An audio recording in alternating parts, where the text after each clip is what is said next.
할렐루야.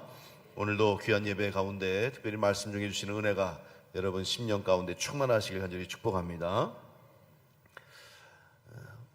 지난 시간에도 우리가 살펴본 것처럼 지금 초대교회 중에서 특별히 이방 땅에 세워진 첫 번째 교회인 안디옥 교회의 이야기를 계속 살펴보고 있습니다. 안디옥 교회는 기독교 역사에서 중요한 의미를 가지고 있는 교회입니다. 지리적으로는 예루살렘 북쪽에 480여 킬로미터 떨어진 곳에 위치한 이방 땅에 세워진 최초의 교회입니다. 그런데 아이러니하게도 최초로 그리스도인이라고 하는 호칭을 들은 곳이 바로 예루살렘 교회가 아니라 안디옥 교회였다는 사실입니다. 안디옥 교회는 이제 이방을 향해서 복음을 전하는 전초 기지가 되어서 이방 선교와 전도의 위대한 사도인 바울을 배출한 교회이기도 합니다. 근데 이 안디옥 교회를 세운 것은 누구입니까? 바로 이름 없이 빛도 없이 안디옥 교회를 세웠던 사람들, 성경에 그들의 이름은 기록되어 있지 않습니다. 그러나 그들은 먼 이방 땅에 있던 사람들, 그리고 예루살렘 혹은 유대 출신들이 아닌 이방 지역의 출신의 성도들이 모여서 바로 안디옥 교회를 세웠습니다. 지도를 살펴보면 이제 예루살렘으로부터 북쪽의 먼 곳에 이 안디옥 교회가 세워졌습니다. 그 안디옥 교회를 세운 사람들의 출신에 대해서 지난 시간에 말씀드린 것처럼 구레네 사람, 구레네는 바로 북아프리카의 항구 도시입니다. 그리고 구브로 사람들은 지중해 섬 지역의 사람들이죠. 다 이방 지역의 사람들이 모여서 안디옥의 교회를 세웠던 것입니다. 성경은 그 사람들의 이름을 기록하고 있지 않습니다. 그런데 사실 그들의 이름, 성경에 알 수도 있는 상황을 우리가 충분히 이해할 수 있습니다. 이제 바나바와 바울이 안디옥 교회에서 1년간 목회하면서 그 교회를 섬겼습니다. 그리고 사도행전을 기록한 누가도 역시 사도 바울과 함께 또 사역을 했고, 그러다 보면 충분히 안디옥 교회를 개척하고 세웠던 사람들이 누구였는지를 알 수도 있었을 것입니다. 그러나 그들의 이름을 성경에 기록하지는 않았습니다. 왜냐하면 안디옥 교회의 주인은 개척자도 아니고 또 처음 교회를 세운 창립자가 아니라 바로 주님께서, 예수 그리스도께서 그 교회의 주인이시기 때문에 그들의 이름을 기록할 필요가 없었던 것이죠. 그들의 이름은 이미 하나님께서 아시고 그들의 이름은 생명책에 기록되어 있기 때문에 마지막 날에 주님께서 그들을 기억해 주실 것입니다. 오늘 이 땅의 모든 교회도 마찬가지입니다.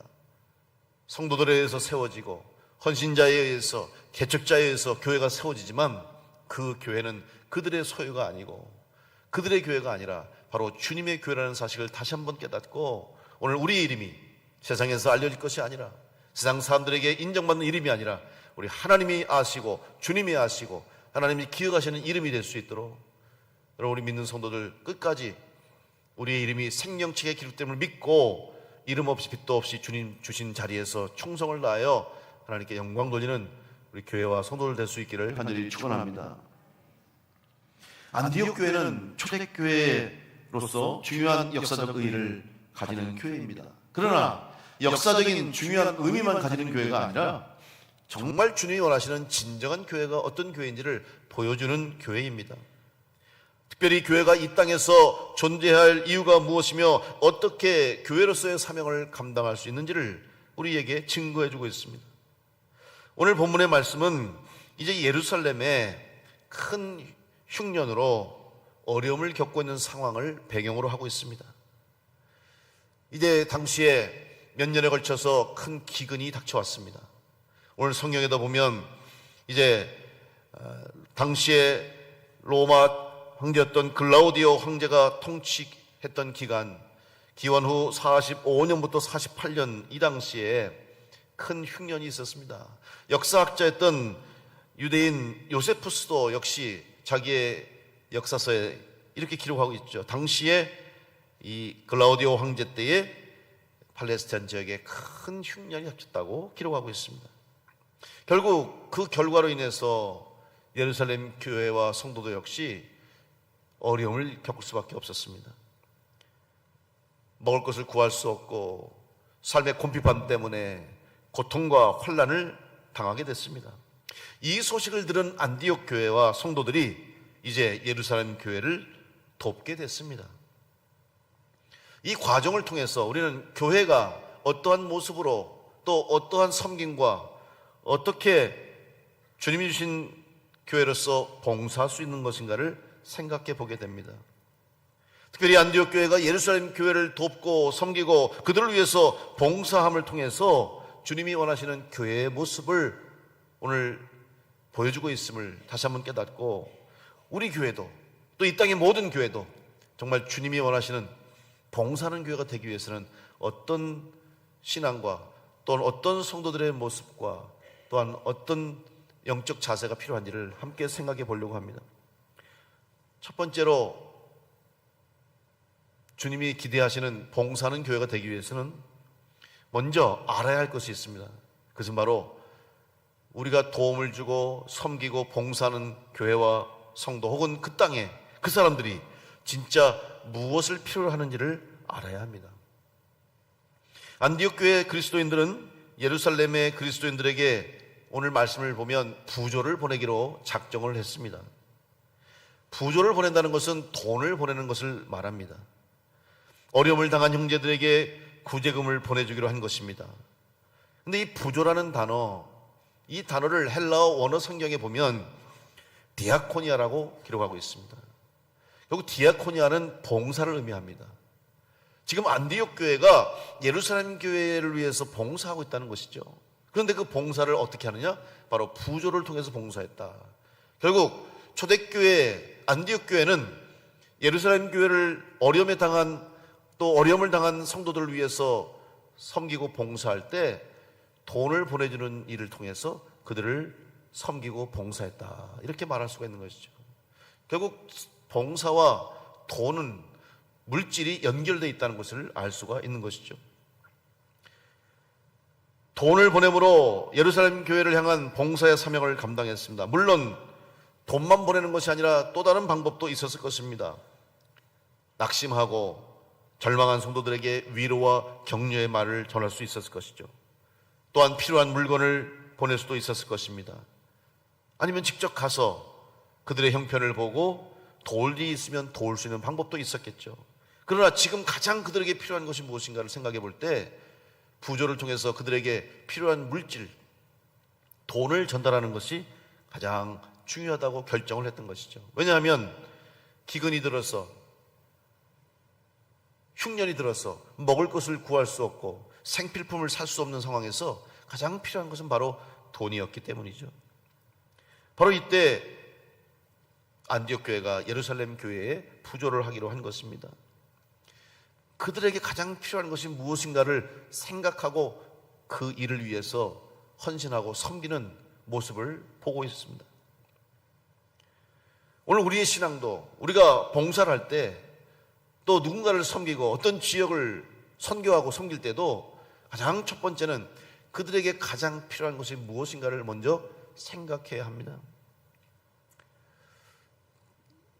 김훈 작가가 쓴 에세이 자전거 여행에 보면 이런 문구가 있습니다. 지쳐 쓰러지는 사람에게 기운내라고 말하는 것이 도덕인지 부도덕인지 가늠하기 어려웠다. 무슨 말입니까? 누군가가 지금 힘들어하고 있는데, 괴로워하고 있는데 정말 그 사람에게 필요한 것을 줄 수 있어야 하지 않느냐 하는 말입니다. 쓰러져가는 사람에게 그저 기운내라고 힘을 내라고 말하는 것이 정말 그 사람에게 용기가 되는 것인지 위로가 되는 것인지를 생각해 보라는 것이죠. 오늘 우리는 그리스도인으로서 세상을 향해서 사랑을 외치고 또 예수 그리스도의 사랑을 전하면서도 때로는 우리의 이 외치는 사랑이라는 말이 허공에 흩어지는 메아리가 되고 있지는 않은지 한번 우리의 신앙의 모습과 또 오늘 우리의 섬김을 돌아보아야 할 것입니다. 사랑한다는 말이 아무 감정도 느낌도 없는 메마른 앵무새의 따라하기처럼 끝나서는 안 될 것입니다. 성경은 우리에게 분명히 말씀합니다. 야고보서 2장 14절로 17절 말씀에 보면 내 형제들아 만일 사람이 믿음이 있노라 하고 행함이 없으면 무슨 유익이 있으리요 그 믿음이 능히 자기를 구원하겠느냐? 만일 형제나 자매가 헐벗고 일용할 양식이 없는데 너희 중에 누구든지 그에게 이르되 평안히 가라 덥게 하라 배부르게 하라 하며 그 몸에 쓸 것을 주지 아니하면 무슨 유익이 있으리요? 이와 같이 행함이 없는 믿음은 그 자체가 죽은 것이라. 오늘 우리가 누군가에게 도움을 주고 누군가에게 필요한 것을 나눠줄 때도 우리 중심의 생각과 사고를 가지고 봉사해서는 안 됩니다. 우리들의 섬김과 봉사는 우리가 중심이 되는 것이 아닙니다. 섬김이 필요한 사람과 봉사를 받아야 할 사람들이 기준이 돼서 그들에게 가장 필요한 것을 줄 수 있는, 또 그들이 가장 원하는 것을 해결해 줄 수 있는 마음을 가지고 봉사를 해야 하는 것이죠. 배고픈 사람에게는 밥을 주어야 됩니다. 목마른 사람에게는 마실 물을 줘야 되겠죠. 그런데 배고픈 사람, 목마른 사람에게 지식을 전하고 성경 말씀을 전하고 지혜를 논하면서 예수님의 사랑을 외친다면 그 사람들에게 과연 진정한 섬김과 봉사가 될 수 있을까요? 교회를 비난하는 많은 사람들 중에 교회 헌금에 대해서 말하는 사람들이 있습니다. 물론 교회가 성도들의 헌금과 성도들의 물질을 잘 관리하고 사용해야 할 책임이 있습니다.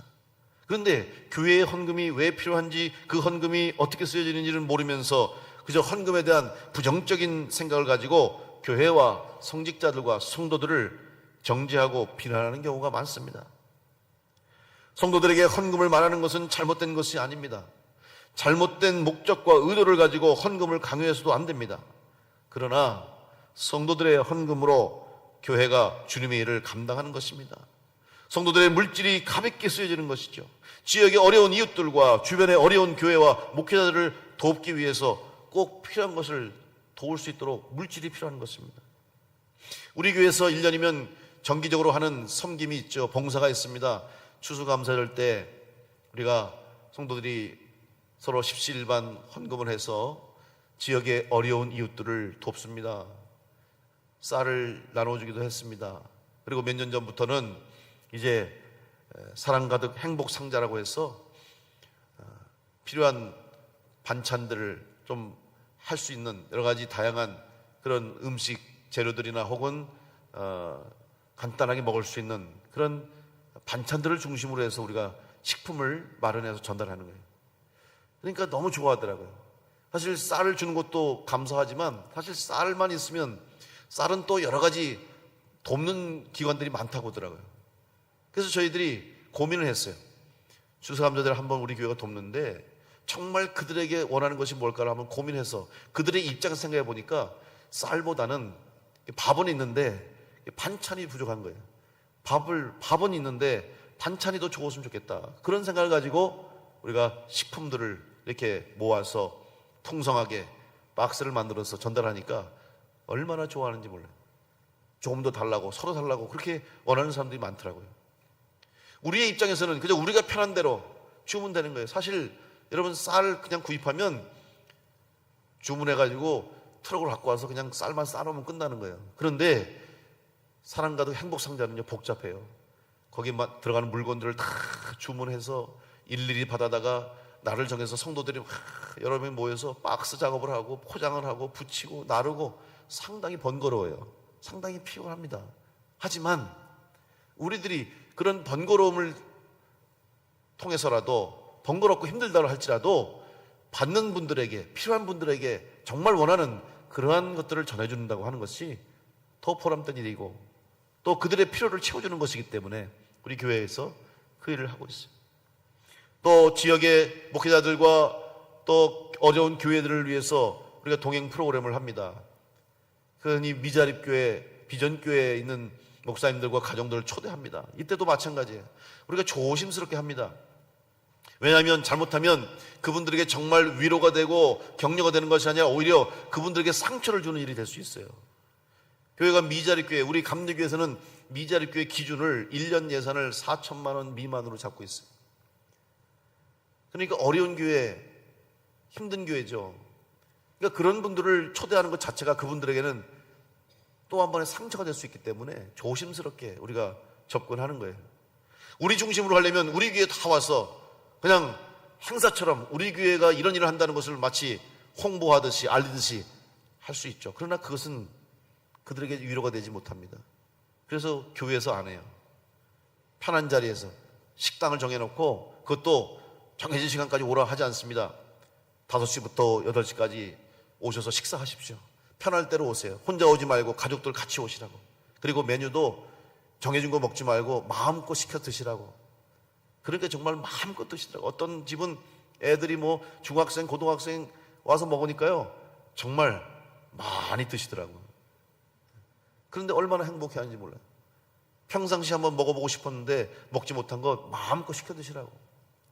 그리고 그분들에게 마치 우리가 쉽게 말하면 생색내는 게 아니잖아요. 그래서 편안하게 드시고 가시라. 대신 우리가 성도들에게 보고를 해야 되니까 가장 기본적인 촬영하고 또 간단한 소감 듣고 그렇게 해서 성도들에게 보고하는 그런 형식만 가지고 나머지 시간은 자유롭게 식사하다 가시게 해요.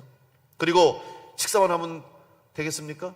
그분들에게 필요한 게 물질인데 어렵잖아요. 그래서 교회에서 간단하게 식사, 가족끼리 한 번 더 좋은 시간 가지라고 조그만 또 물질도 돈 봉투도 준비해 드리고, 그리고 아이들을 위해서 선물 상자도 푸짐하게 준비하고 김치도 또 한 박스 드리고, 이렇게 해서 잠시나마 그분들에게 위로가 될 수 있는 그런 시간을 마련해요.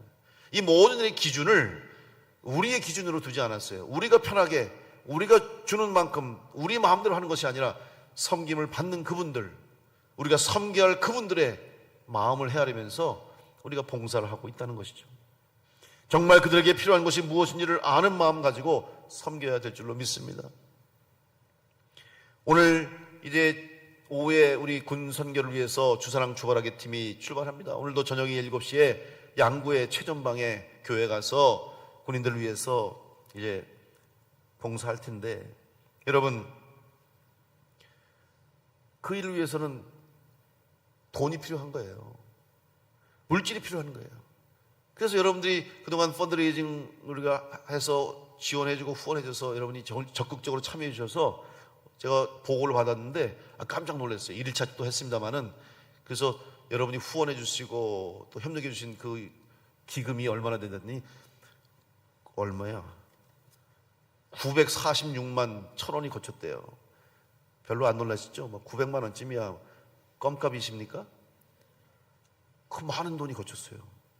헌금해 주신 분까지 합치면 1,000만 원이 넘는 돈이 이번에 선교 기금으로 모아졌어요. 그래서 그 돈 가지고 지금 이제 선교하는 거예요. 그래서 그 부대에서 요청한, 지난번에 말씀드린 것처럼 그 목사님이 전방을 다니면서 트럭을 가지고 다니면서 붕어빵을 구워주기도 하고 맛있는 음식도 만들어주고 하는데, 그 트럭을 가지고 다니다 보니까 그냥 운행만 하는 게 아니라 가서 기계를 돌려야 되잖아요. 붕어빵을 구워야 되니까 발전기가 있어야 되는 거예요. 발전기 2대를 사달라고 그러고 또 붕어빵 기계를 사달라고 그러고, 그 예산이 사실은 저희들이 그냥 처음에는 아무것도 할 수 없었어요. 근데 여러분들이 물질로 헌신하고 물질로 합력하니까 우리가 그분들에게 다 그걸 할 수 있게 됐어요. 이번에 그걸 다 지원해주고 간식도 주고 선교물품까지 지원할 수 있는 그런 힘이 됐다는 것이죠. 무엇을 필요로 하는가 하는 것을 먼저 알고 그 일을 위해서 돕는 일에 우리가 힘을 합해야 될 것입니다. 여러분, 다시 한번 오늘 우리들의 헌신, 특별히 우리들의 물질이 이렇게 필요한 곳에 쓰일 수 있다는 것에 감사함으로 생각하면서 정말 필요한 곳에 필요한 방법대로 쓰임받을 수 있도록 기쁨으로 봉사하며 충성하는 교회와 성도를 될 수 있기를 간절히 축복합니다. 두 번째로, 주님이 원하시는 진정한 봉사가 있는 교회, 봉사하는 성도가 되기 위해서는 봉사를 하되 힘 닿는 대로 봉사해야 된다 하는 것입니다. 최선을 다해서 봉사하는 것이죠. 사람마다 가지고 있는 능력이 다릅니다. 할 수 있는 일도 다릅니다. 어떤 사람은 그 일에 잘하는 사람이 있지만 어떤 사람은 좀 서투른 사람도 있어요. 또 반면에 그 일은 서툴지만 다른 일은 잘하는 사람이 있죠. 사람마다 다 달라요.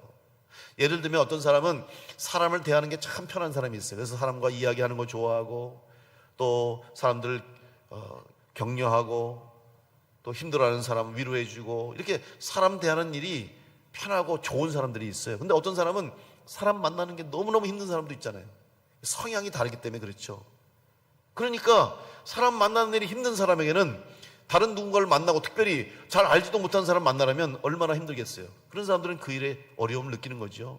각자 자기가 가진 성향과 재능과 달란트를 가지고 섬길 수가 있는 거예요.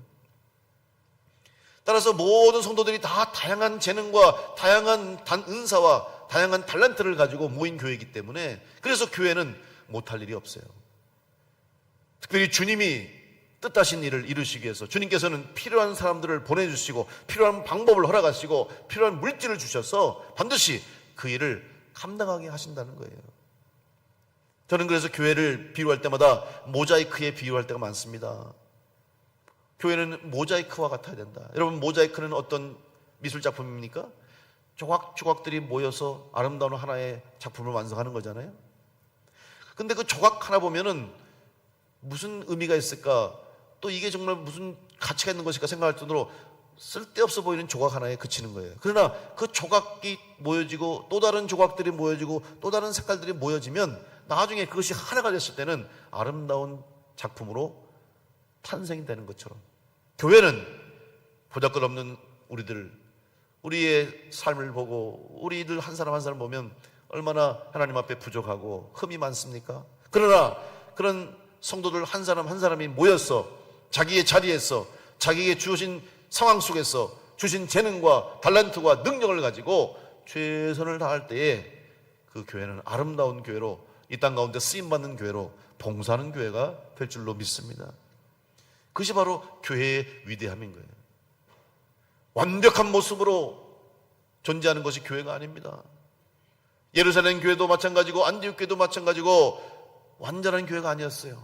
불완전한 사람들에 의해서 부족한 모습들이 있었고 또 교회로서의 채워지지 못하는 부분도 있었지만 그러나 주님이 부탁하신 사명, 주님이 맡겨진 사명을 감당함에 있어서는 모든 성도들이 하나가 되고 각자 자신의 능력을 가지고 최선을 다해서 힘껏 섬길 때에 바로 주님의 뜻이 이루어지고 하나님이 원하시는 봉사가 이루어지게 된 것입니다. 오늘 본문 말씀에 보면 제자들이 각각 그 힘대로 유대에 사는 형제들에게 부조를 보내기로 작정했다고 그랬어요. 안디옥 교회 성도들이 자기의 각각 힘대로 섬겼다는 것이죠. 힘대로 섬겼다는 것은 자기의 능력에 따라 봉사했다라는 것입니다. 자기가 가진 능력이 무엇인가를 아는 것도 중요하지만 그 능력을 사용하는 것도 중요하다는 사실을 기억하십시오.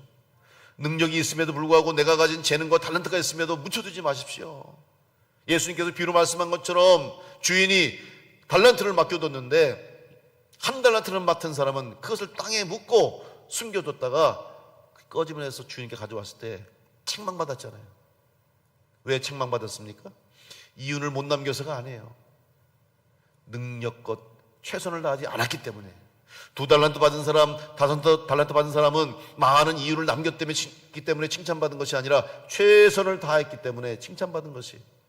오늘 우리가 1달란트를 받았든지 2달란트를 받았든지 5달란트를 받았든지 그것이 중요한 것이 아니라 나에게 주신 것을 가지고 내가 최선을 다했는가, 힘 있는 대로 힘껏 섬겼는가를 주님은 보신다는 사실을 꼭 기억하시고 여러분에게 주신 모든 은사와 재능을 가지고 힘껏 힘 있는 것 힘대로 충성해서 봉사해서 주님의 몸된 교회를 세워나가는 복된 성도들 다 될 수 있기를 간절히 축원합니다. 자기의 힘대로 봉사하기 위해서는, 다시 말하면 힘껏 봉사하기 위해서는 주님의 교회를 사랑하는 사람이 되어야 합니다. 주님을 사랑하는 사람은 교회를 사랑할 수밖에 없습니다. 교회를 사랑하는 사람은 교회를 위해서 마음껏 헌신할 수밖에 없습니다. 기쁨으로 헌신합니다. 관심을 갖게 되죠. 애정을 갖게 되는 거예요. 시키지 않아도 할 수 있는 마음이 생기는 거예요. 시켜서 어쩔 수 없이 억지로 하는 사람은 마음껏 할 수가 없습니다.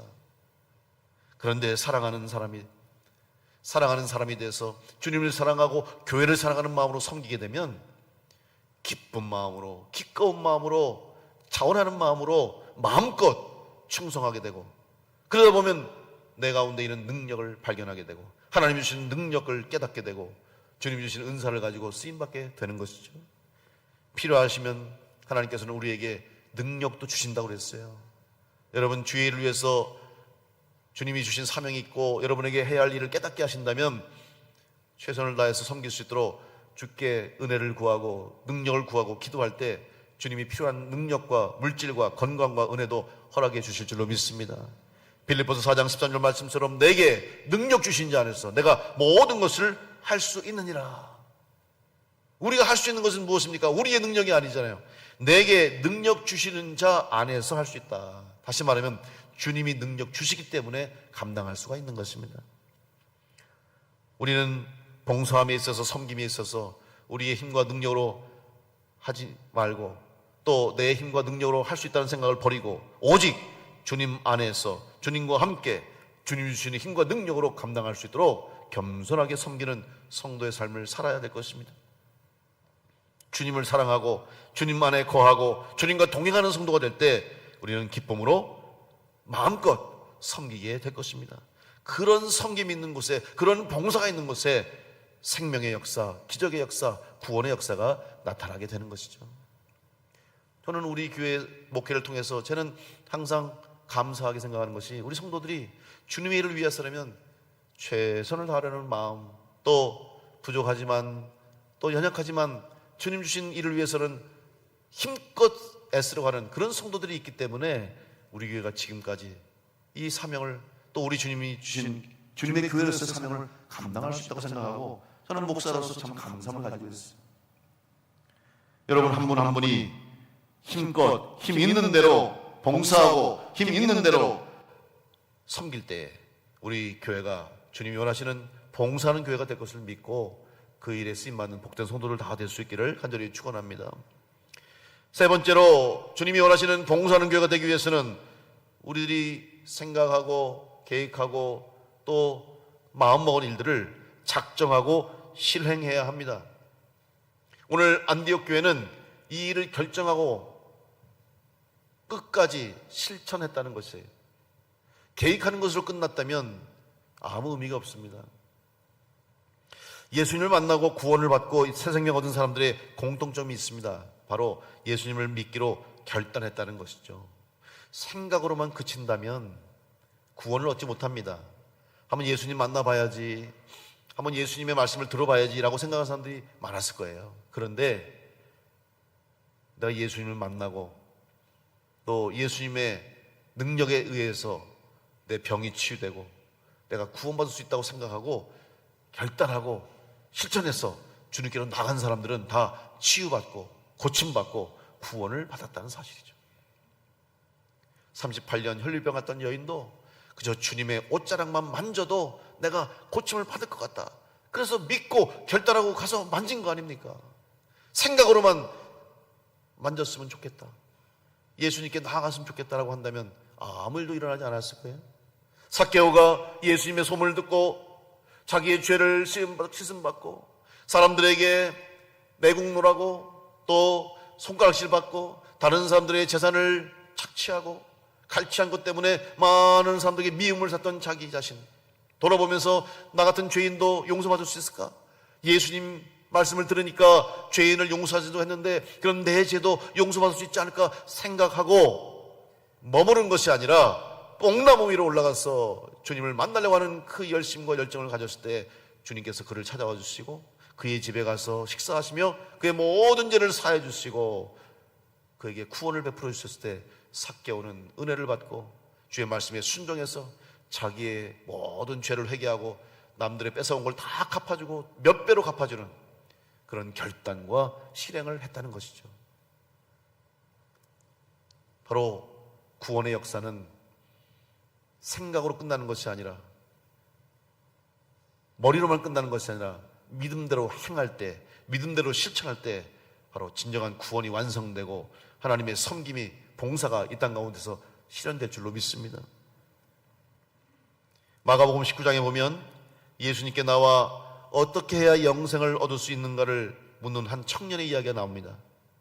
이 사람은 선한 일을 해야 영생을 얻을 수 있다고 생각했습니다. 그래서 예수님과의 대화 중에 예수님께서 영생을 얻기 원한다면 계명을 지키라고 말씀합니다. 그러다 그 청년이 자신 있게 말합니다. 나는 그 계명들을 다 지켰습니다. 그때 주님이 말씀하죠. 마가복음 19장 21절로 22절에 예수께서 이르시되 내가 온전하고자 할진대 가서 내 소유를 팔아 가난한 자들에게 주라. 그리하면 하늘에서 보화가 내게 있으리라. 그리고 와서 나를 따르라 하시니 그 청년이 재물이 많음으로 이 말씀을 듣고 근심하며 가니라. 이 청년은 결단을 하지 못했어요. 주님의 말씀을 들었음에도 불구하고 구원의 길을 얻었음에도 불구하고 근심만 하고 생각만 하고 결단하지 못했기 때문에 영생을 얻지 못했어요. 그럼 무엇이 그로 하여금 결단하지 못하게 만들었습니까? 무엇이 그로 하여금 근심하게 만들었습니까? 바로 물질이, 돈이 이 세상에서 영원하다고 생각한 거예요. 돈이 자기 인생의 전부라고 생각했던 것입니다. 그리고 그 돈을 자기가 소유한 물질이 영원히 내 것이 될 수 있다는 착각을 했기 때문에 결단하지 못했어요. 지금까지 수많은 성도들이 교회를 통해서 이 세상에 복음을 전하고 주의 사랑을 나눌 수 있었던 것은 바로 성도 여러분들의 결단과 실천을 통해서 많은 재물들이 선하게 쓰임받았다는 사실입니다. 결단함에 있어서 그럼 왜 결단하지 못했습니까? 결국 나의 생각과 나의 가치관과 이 세상의 사상이 앞섰기 때문에 그래요. 오늘 우리가 신앙적으로 결단할 수 있기 위해서는 먼저 내 생각이 앞서지 말고 또 내 가치관과 내 인생관이 앞서지 말고 하나님의 말씀이, 주의 말씀이 앞설 때 우리는 결단하게 될 수가 있는 것입니다. 오늘 안디옥 교회가 예루살렘 교회를 돕는 것은 단순한 돈의 문제가 아니었습니다. 사실 예루살렘 교회는 큰 교회였습니다. 가장 첫 번째 교회임과 동시에 그 교회는 많은 성도들이 모이는 교회였어요. 성경에도 나와 있는 것처럼 많은 제자들이, 베드로를 비롯해 제자들이 가서 복음을 전할 때마다 몇천 명씩 사람들이 회개하고 돌아왔습니다. 그리고 예루살렘 교회는 주님의 제자들이 있었던 교회였죠. 사도들이 있었습니다. 그리고 당시에 많은 지식을 가지고 좋은 배경을 가지고 또 좋은 가문을 가진 사람들이 많이 있었을 거예요. 안디옥 교회와는 비교할 수 없을 정도의 큰 교회였어요. 능력이 더 많은 교회였습니다. 물론 지금 흉년이 들어서, 기근이 들어서 어려움을 겪고 있지만 그러나 여전히 예루살렘 교회는 큰 교회였어요. 그러면 안디옥 교회와 안디옥 교회 성도들 입장에서 보면 이런 이야기를 할 수 있지 않겠어요? 우리가 예루살렘 교회에 비하면 작은 교회인데 우리가 보내는 돈이 그게 얼마나 그들에게 도움이 되겠습니까? 우리가 뭐 돈을 보낸다 해도 그들이 뭐 그렇게 기쁘게 받겠습니까? 이런 얘기도 했을 거예요. 특별히 예루살렘 교회는 유대교 중심의, 유대인 중심의 교회였기 때문에 다른 어떤 교회보다 특별히 이방인을 향해서는 여전히 철저하게 자부심을 가지고 정통적인, 자기들이 정통 그리스도 교회라고 자부심을 갖고 있던 그런 교회였어요. 그러다 보니까 여전히 우리가 지금까지 사도행전 강해를 하면서 살펴왔듯이 예루살렘 교회는 여전히 유대교 중심의, 구약 중심의, 율법 중심의 틀에서 벗어나지 못했어요. 이방인들이 구원을 얻었다는 소식을 들었을 때도, 이방 지역의 성도들이 성령을 받았다고 했을 때도 그들이 어떤 모습을 보였습니까? 너무 축하할 일이고 너무 감사할 일이다. 그래서 그들과 함께 기뻐하고 감사하고 또 하나님께 영광 돌리기 위해서 그들을 찾아간 게 아니에요. 다 확인하러 간 거예요. 정말 이방 땅에도 구원이 있느냐? 정말 이방인들도 구원받을 수 있느냐? 이방인들에게도 성령이 역사하는가? 확인하기 위해서 보냈던 거지, 그들과 함께 성령의 충만한 은혜를 누리고 함께 예배하고 함께 기뻐하면서 갔던 게 아니라는 사실을 우리는 성경을 강해를 통해서 잘 알고 있어요. 그렇다고 한다면 안디옥 교회 성도들이, 일부 아마 성도들은 굳이 우리가 예루살렘 교회를 도와줘야 할 필요가 있겠냐라고 생각하는 사람도 있었을 거예요.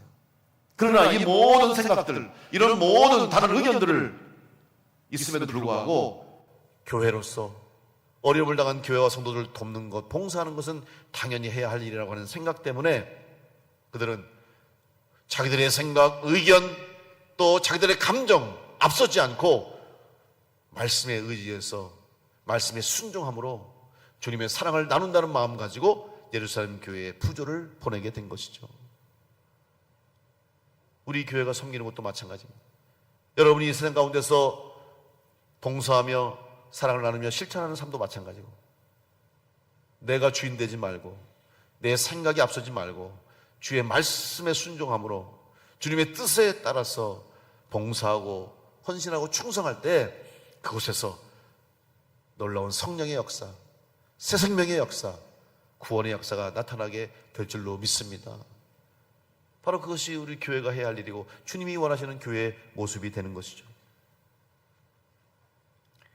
지금 여러분의 생각 속에 주님께서 바라고 원하시는 봉사의 자리, 섬김의 자리에 여러분이 해야 할 일이 있다는 것을 깨닫게 되신다면 여러분 그 일을 위해서 생각만 하지 마시고 고민만 하지 마시고 걱정만 하지 마시고 믿음으로 작정하고 실행하는 성도들 될 수 있기를 간절히 축복합니다.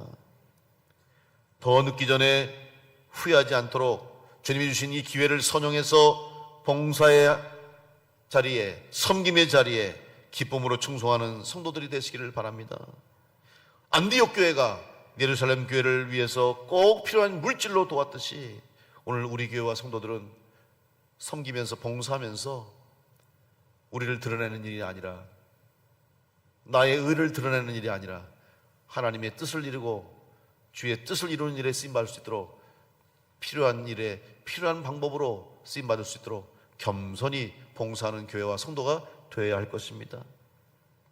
이제 안디옥 교회처럼 우리 교회도 이 세상에 주님의 사랑이 필요한 곳에 필요한 것을 채워주고 살려내는 봉사하는 교회가 돼서 우리들의 힘과 능력을 선용해서 주님이 주신 재능과 탤런트를 가지고 이 땅에 필요한 곳에 쓰임받는 교회가 되므로 정말 주님이 원하시는 봉사하는 교회가 돼서 하나님을 기쁘시게 하는 우리 모든 교회와 성도가 될 수 있기를 간절히 축복합니다.